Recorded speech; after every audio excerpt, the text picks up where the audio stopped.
ينجح اليوم سعد الدين العثماني بتشكيل حكومة مغربية من 6 أحزاب وسط ردود أفعال متفاوتة في الشارع المغربي بين من اعتبر أن العثماني كسر الحواجز وأنشأ التحالف الحكومي، وبين آخر يعتبر أن حزب العدالة والتنمية قد تنازل عن مبادئه. حقائب وزارية مهمة كانت من نصيب أحزاب التحالف غير المتصدر للترتيب، في حين حافظ حزب العدالة والتنمية على شعرة معاوية في تشكيل الحكومة. فهل حقا تنازل حزب بن كيران عن وعده الانتخابي أم أن الضرورة السياسية اقتضت هذا الأمر؟ نتابع التقرير ونواصل النقاش. في السنوات الماضية هكذا أعلنها العاهل المغربي من دكار، حكومة منسجمة وفعالة.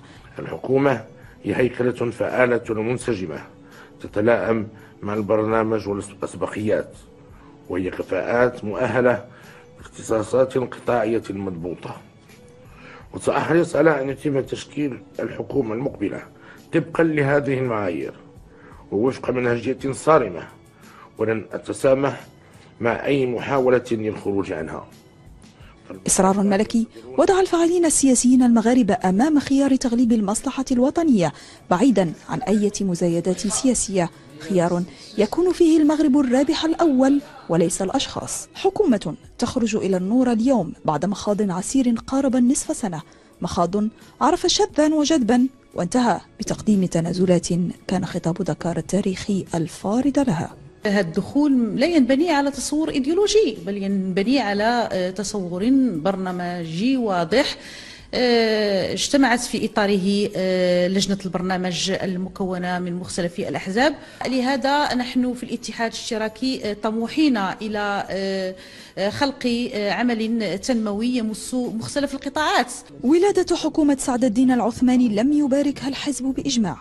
أصوات من بيت العدالة والتنمية أبت أن تكون عربا للمولود، بل لم تخفي قلقها وتوجسها من قدرة رب البيت الجديد على احتضان وترويض مولوده ل5 سنوات المقبلة. يظهر أن التوازنات التي تم اختيارها من طرف صانع القرار ستؤكد أن الحزب العدالة والتنمية سيكون الحلقة الأضعف في هذه الحكومة. وايضا هذه القضيه دي انه نوعيه الوزارات التي سوف ياخذها سوف لن يبين الحزب مدى مجهوده فيها، وايضا غياب شخصيه قويه جدا مثل عبد بن كيران على الحكومه سيكون له تاثير كبير جدا، وربما سنعيش بحكومه براسين. تنزيل مقتضيات الوثيقة الدستورية، النظر في الملفات الاجتماعية والاقتصادية العالقة، ومواكبة توجهات المغرب خارجيا، تحديات راهنة تنتظر تشكيلة سعد الدين العثماني. فهل تتوارى الإيديولوجيات ويعم الانسجام بين مكوناتها؟ من المغامرة أن نقول بأنه ستكون حكومة منسجمة 6 أحزاب، وقبل ذلك حالة الاستقطاب والصراع التي نشبت بين هذه الأحزاب من المؤكد أنها ستكون عائق أمام عنصر الانسجام. لذلك المفروض عليها اليوم أن تحاول بناء ثقة فيما بينها، وفي خطوة أخرى بناء ثقة لدى المغاربة. لم يكن بالإمكان أفضل مما كان، عبارة لا شك أنها ستميز مراحل حزب العدالة والتنمية القادمة. فهل تشكل إجابة شافية لمغاربة بوأوا حزب المصباح صدارة الترتيب الانتخابي، أم أنها قد تنقلب عكسا على مر رضي بها قسمة؟ تعيين ملكي فتنصيب برلماني ومباشرة لمهام سيترقب المغاربة نتائجها خلال الأشهر القادمة بشغف وانتظار كبيرين. فدوى المرابطي، قناة الغد، الرباط.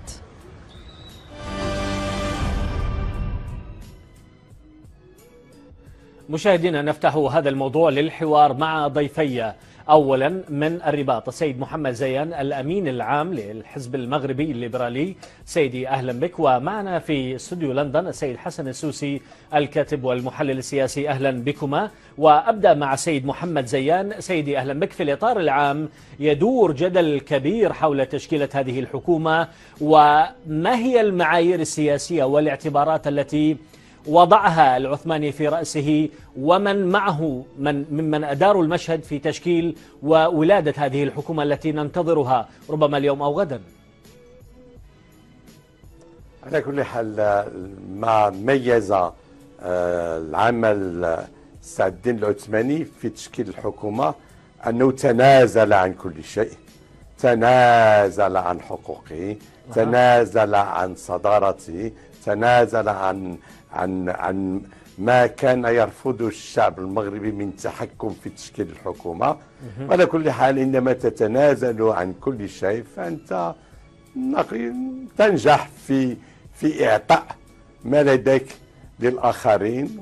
هذه أين مكمن التنازل؟ مرة في العالم أين مكمن التنازل سيد ضعيف محمد؟ من هذا المستوى. سيد محمد، نعم. أين مكمن التنازل ولماذا يتنازل؟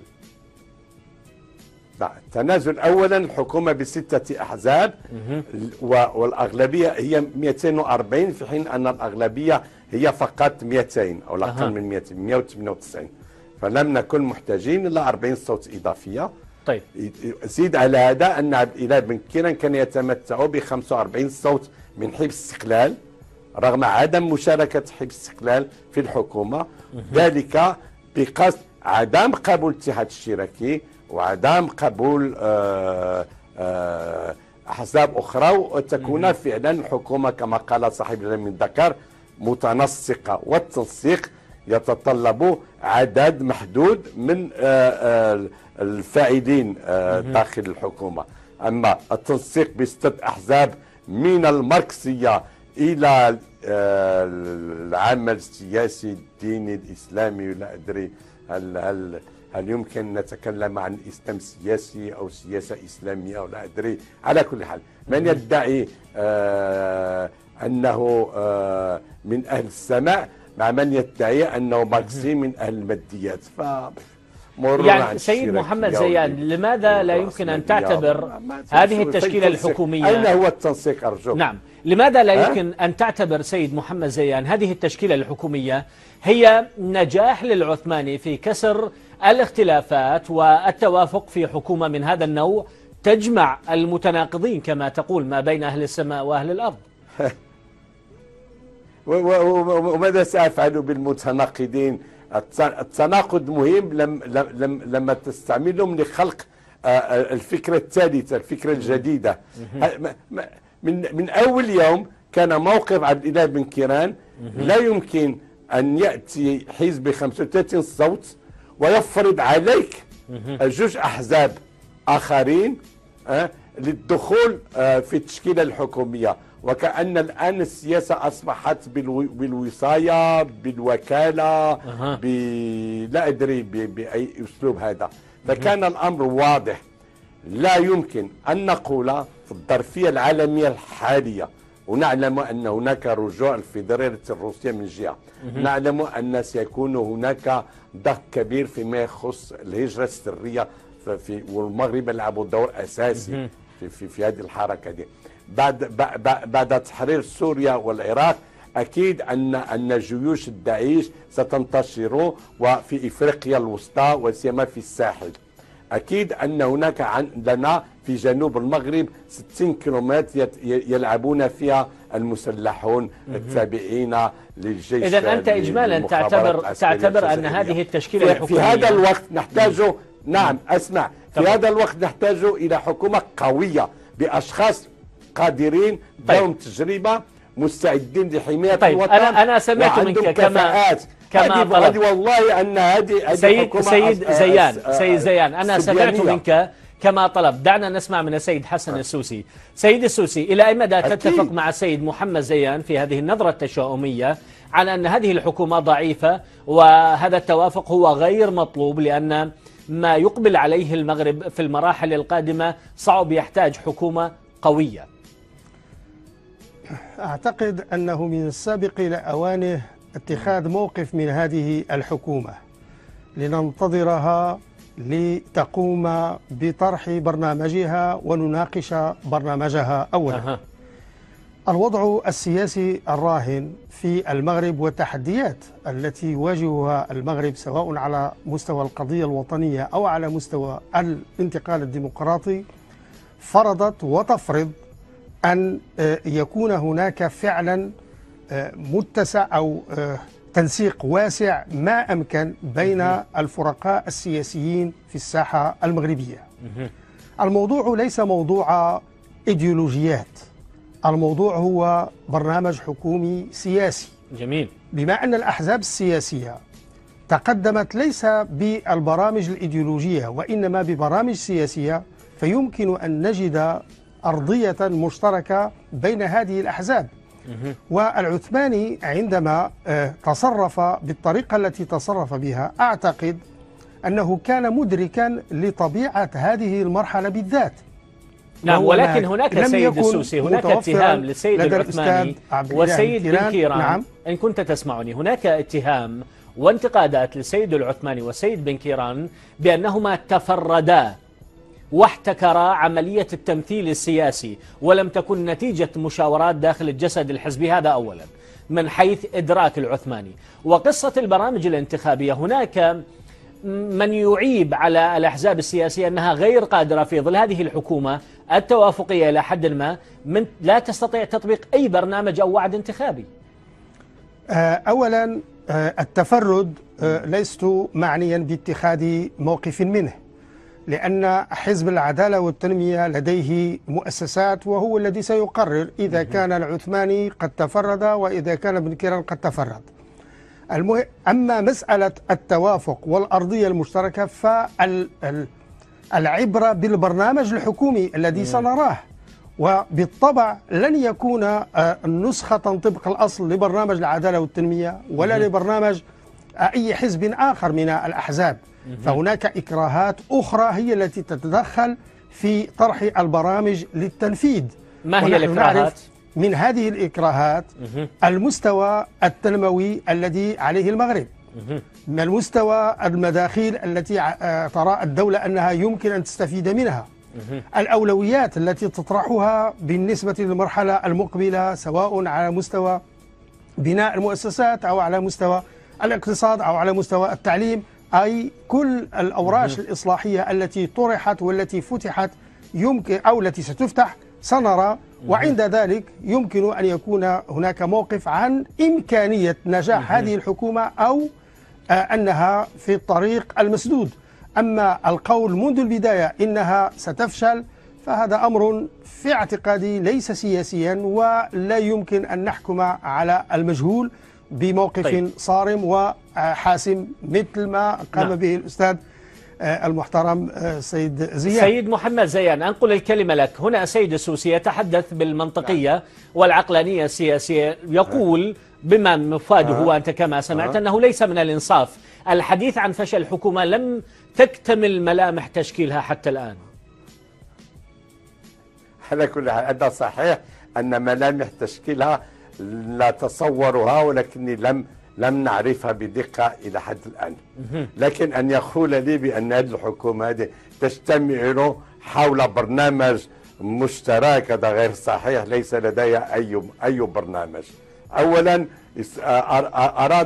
قام سعد الدين العثماني بجميع التنازلات حتى يذهب أخنوش ويقول لي صاحب الجلالة لقد نجحت في المهمة والآن أنا في الحكومة مع أصدقائي ولدينا السيطرة الكاملة على العالم الاجتماعي والاقتصادي والمالي والصناعي والبيئي والمناجم فقط ليس إلا. وبالتالي هناك حكومة اقتصادية مالية اجتماعية ستعمل في إطار ما نعرفه الآن: استغلال الدعم العمومي، عدم مراقبة الدعم العمومي، تلاعب بالاستثمارات، استعمال صندوق الإيداع والتدبير لتمويل برامج شخصية وفردية ولشركات ديال الخواص. وهذه هذا هو عمل يفقر الشعب المغربي. من جهة أخرى سيكون لنا ترتارة حول الشعارات،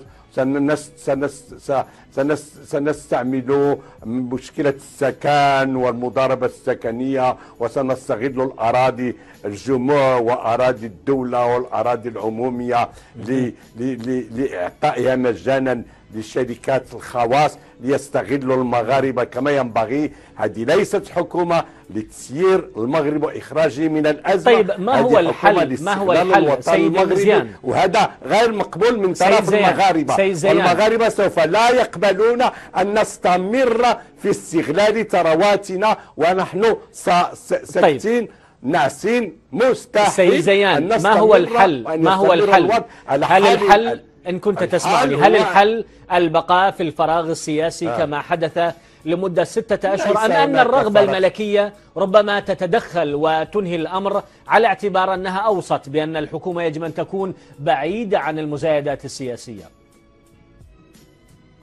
هذه ليست مزايدات سياسية، هذه اختلاسات مالية. نطالب محاسبة أخنوش على 284 مليار درهم، هي 35 مليار دولار. نعم، هل تملك أدلة على هذا سيد زيان؟ من 1007 إلى يومنا هذا. هل تملك أدلة على هذا سيد زيان؟ اليوم في مدينة الوضع اليوم في مدينة الحسيمة كارثي، والمسؤول السياسي هو أخنوش. هل نريد أن نرى الحقيقة أمام أعيننا ونخرج من الأزمة، أو نريد أن نستمر في تقديم الأمور في طمس الحقيقة؟ إذا كان هذا هو القصد، أكيد هذه الحكومة المثالية لهذا الغرض. ولكن هذه الحكومة سوف لا تحل أي أزمة ولا أي مشكلة في المغرب. وطبعا ما اتهمت وما ذكرت هو على مسؤوليتك سيد محمد زيان. سيد السوسي، هناك حتى من داخل حزب العدالة والتنمية أصوات معترضة على هذه الحكومة وعلى اختياراتها، وتعرف أن مسألة الاختلافات من داخل الأحزاب المشكلة والمنتجة للحكومات تعني الكثير على مستوى مستقبلها. نعم، الاختلافات داخل الأحزاب أمر طبيعي، والأمر الأكثر طبيعية هو أن يعلن عن هذه الاختلافات. أنا أعتبر كل اختلاف من هذا النوع يعني أن الحزب المعني حزب حي، وهذا أمر أساسي. ولكن هذا الحزب الحي سيد السوسي إن سمحت لي، هذا شيء آخر. السيد عبد العالي حامد الدين نائب رئيس المجلس الوطني وعضو الأمانة العامة يقول من السذاجة أن نحاول إقناع الناس بأن هذه حكومة سياسية معبرة عن اقتراع 7 أكتوبر. هذا الحزب الحي يتحدث بواقعية يراها منطقية في تشخيص العلل وليس قصة حراك سياسي ونضوج. يا أستاذ، ما جرى في 7 أكتوبر لم يعطي الأغلبية لحزب العدالة والتنمية، أعطاه الصدارة ضمن الأحزاب الأخرى، وبالتالي فهو أقلية ضمن أقليات أخرى، أو أكبر الأقليات ضمن أقليات، ولذلك لا ينبغي الخروج من هذا الواقع والحديث كما لو أنه لديه الأغلبية الكاملة. ثانيا، ما هو الخلاف وما هو الاختلاف الجوهري بين الحكومة الأولى للسيد عبد الإله بن كيران وحكومة السيد العثماني؟ اللهم إذا كان هناك موقف مسبق من بعض الأحزاب، فأخنوش كان موجودا في الحكومة السابقة، والأحزاب الأخرى إلا الاتحاد الاشتراكي عمليا هو الذي لم يكن في هذه الحكومة. فهل يملك هذا الحزب كل القوة وكل التأثير الذي يمكن أن يغير فيه اتجاهات هذه الحكومة ويجعلها حكومة لنهب الشعب كما يقول الأستاذ، أم أن هناك مواقف أخرى؟ من كان لديه موقف مسبق من الحكومة فهذا موقف يحترم بطبيعة الحال، وهناك من لم يشارك حتى في العملية السياسية وهو موقف محترم كذلك، إلا أنه لا يقدم المغرب. الذي يقدم المغرب هو الصراع من أجل البرامج. عندما يطرح حزب العدالة والتنمية داخل الحكومة فكرة ما ويعترض عليها الآخرون، عليه أن يخرج إلى الملأ ويقول ماذا جرى ويدافع عن رأيه، وهكذا ينبغي أن نطور العملية السياسية وليس أن نتفق بين الجدران ونخفي كل شيء عن الشعب. والسيد محمد زيان الأمين العام للحزب المغربي الليبرالي، هل تتوقع أن تكمل فترتها في الحكومة 5 سنوات أم أن عمرها سيكون أقصر من ذلك بكثير؟ بصدق لا أظن أن الشعب المغربي سيتحمل عبء حكومة ضعيفة مثل الحكومة التي ستشكل الآن، ولا أظن أن الشعب المغربي قابل أن تستغل ثرواته في المستقبل، ولا أظن أنه الشعب المغربي قابل سياسيا أن تستغل العملية الانتخابية بالكثير التي استغلت، لأن فعلا حزب العدالة والتنمية ليس له الأغلبية، له الأكثرية. وللوصول إلى هذه الأغلبية أريد من بعض الأحزاب استغلال ماكر ما يحتاجه الحزب العدالة والتنمية لتسيير المغرب. هذه عملية حزبية بسيطة شخصية حسابية، وليس تنازلات من أجل المصلحة العامة أو من أجل الدفع بعجلة النمو أو الدفع إلى الأمام بالبلاد. أخروا البلاد حتى جاء سعد الدين العثماني وانبطح إليهم، وهذا غير مقبول من طرف الشعب المغربي. ينبغي أن يفهمها الجميع، ينبغي أن يفهم الجميع. وأنا أستغل الفرصة وأتحمل المسؤولية أمام شاشتكم لأقول الشعب المغربي سوف لا يتحمل هذه الوضعية لأنه لا يقبلها. طيب باختصار شديد بكلمة واحدة سيد زيان، كم يمثل هذا الخطاب بالنسبة للشعب التونسي؟ كم نسبة بالمئة المغربي عفوا؟ على كل حال أظن أن كلمة واحدة في الفيسبوك وفي الانترنت الأغلبية الساحقة. أنا أشكرك جزيل الشكر. وكنت معنا السيد محمد زيان الأمين العام للحزب المغربي الليبرالي، وحدثتنا سيدي من الرباط. شكرا جزيلا لك، والشكر موصول للسيد حسن السوسي